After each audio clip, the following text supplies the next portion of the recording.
Hello everyone! Welcome to my channel! Ayun guys, andito ako sa bahay ni Uma, yung mama ni amo kong lalaki. Then ngayon, at dahil Sunday, syempre, day off.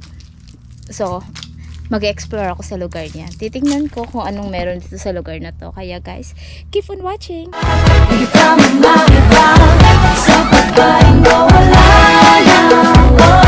Diba? Sanctuary daw to eh. Ewan ko lang kung pwede ako kasi naka-sleeveless ako, nakakahiya naman. Linggo kasi ngayon, kaya yan.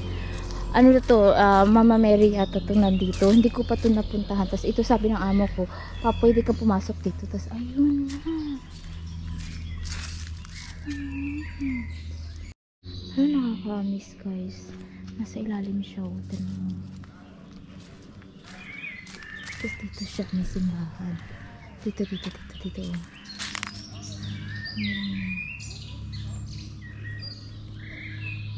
Pala guys, ito yung ano, binabasahan ko. May map ako syempre. Maliligo tayo. Tapos yan, direction to sabi ng ano, direction. Tapos ito yun, sanctuary grotto. Dito. May daan kasi, dali dito at saka dito. Sabi sa mapa, direction lang daw. Okay. Tingnan natin. Sana di ako maligo guys. 14 minutes. 5 km.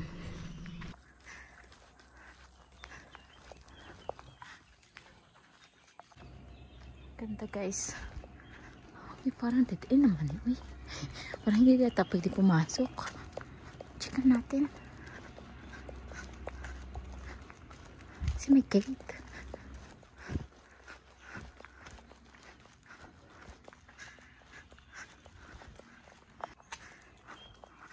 Hindi. Akala ko may gate.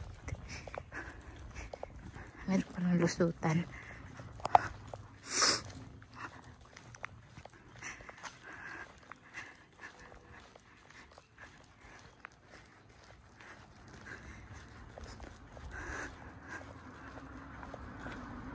Doon. Parang tinae.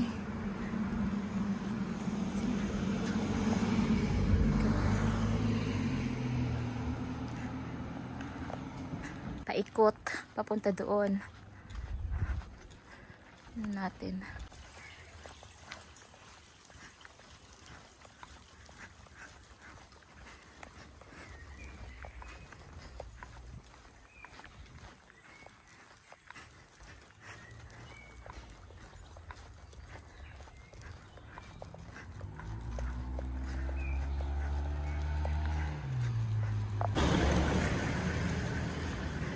Ang kipot ng daan.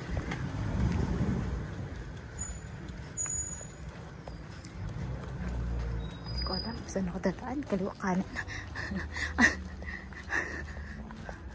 Ito malapit na siguro eh. Paikot-ikot eh. Siguro malapit na. May tindahan. How always may tindahan. Tanong yung amo ko may pera pa ba daw ako, may euro money. Basta sabi ko, yes, meron pa. Meron pa akong pera. Hindi naman ako magastos. Pero check ko nga lang kung saan na nga pa yung daan. Dalawa ang daan. Dito daw sabi. Check ko nga. Sundan ko na lang kaya to sila.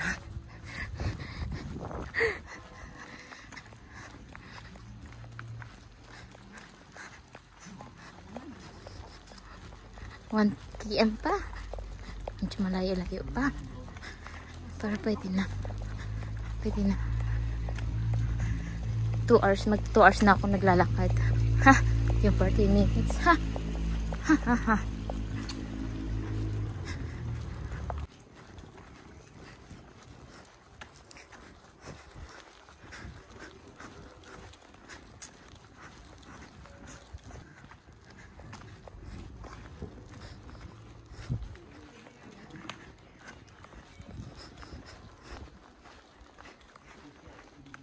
Sabi, turn daw dito.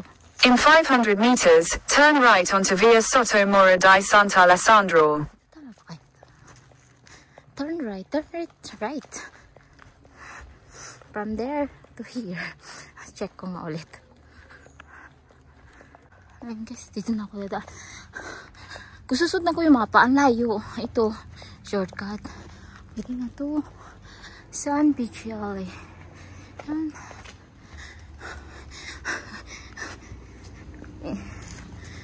Magto 2 hours. 2 hours na ako naglalakad.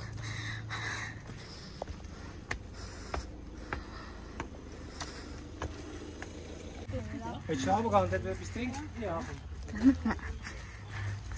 Hindi ako naligaw. Ang layo lang.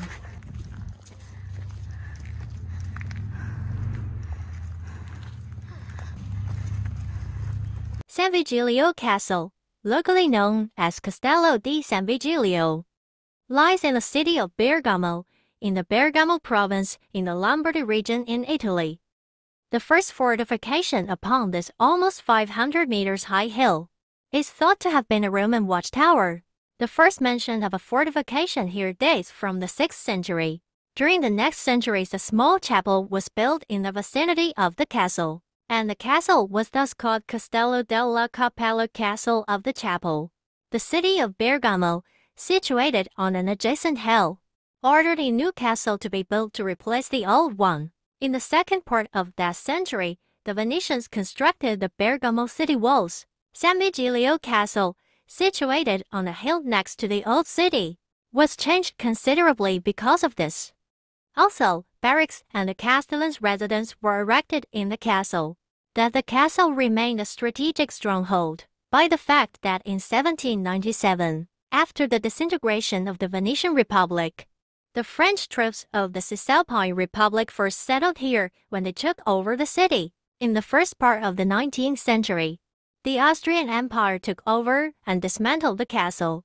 After this, it lost its military purpose at the end of the 19th century, before being acquired by the Bergamo municipality in the mid-20th century. San Vigilio Castle is freely accessible as it, a nice castle on a great setting, offering fantastic views over the city of Bergamo and the surrounding countryside. Also, do visit the beautiful historic center of Bergamo itself, which also features Bergamo Castle.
Kasi ano na, ang gabi na, alas 7 na.